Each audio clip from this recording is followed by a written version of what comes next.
44% of the African regional population is estimated to suffer from oral disease in 2019. What these oral disease include, such as dental caries, tooth decay, periodontal disease, gum disease, and also tooth loss. These oral disease caused by several risk factors such as, sugar.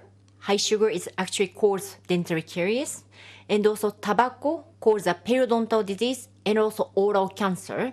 And also alcohol also causes the oral cancer, and also lack of access to fluoride maybe contribute to the dental caries as well. Therefore, controlling the risk factor is quite important. At the same time, these risk factors, mainly sugar, tobacco, and alcohol, also share with other general diseases such as cancer, diabetes, and also cardiovascular disease. People feel that oral disease and then the non-communicable disease are different, but address these common risk factors, we can prevent both disease. Talk to us about some of the reasons why people are not really concerned about their oral health until maybe it becomes very critical.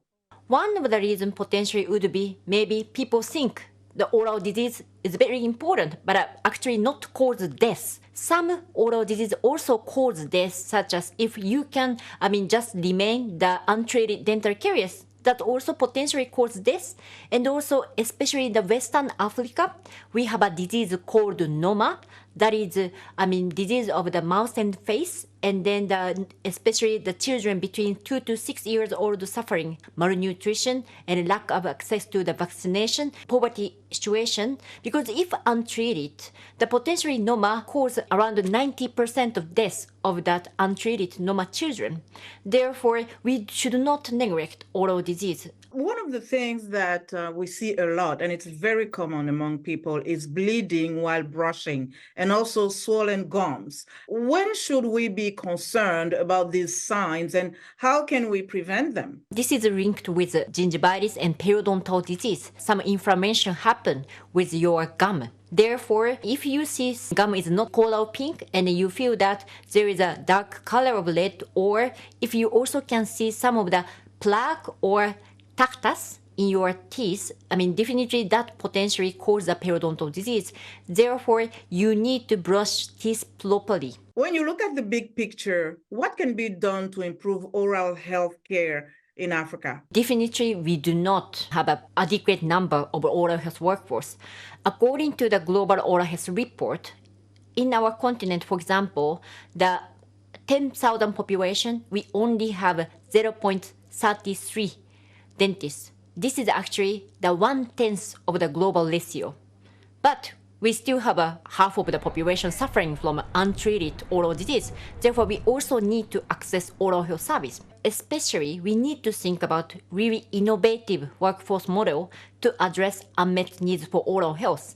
For example, especially in African region, people normally cannot access oral health service from oral health promotion, oral disease prevention and treatment at the primary care level. But maybe it is also important to train the non-oral health professional, such as doctor, nurse, and then the midwife, and also community health worker.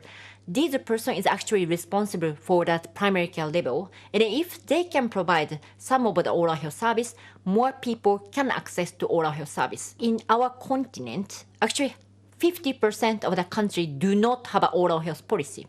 These policies actually provide the guidance for how promote oral health and how prevent and also treat oral diseases. WHO have a global and regional guidance for oral health. Therefore, they need to adapt and implement these strategy considering the country context. And then another point is, of course, we also need to think about how we can promote oral health and then prevent oral disease. We tend to think oral disease is individual matter, but actually not only individual matter, because the government also take the more upper level or population level approach, such as in case if you can promote fluoride toothpaste at the school setting, or you can also maybe limit the sugar consumption by tax on the sugar sweetened beverage. Therefore, government also takes that kind of physical policy or any other policy in order to develop the enabling environment to address risk factor for oral disease.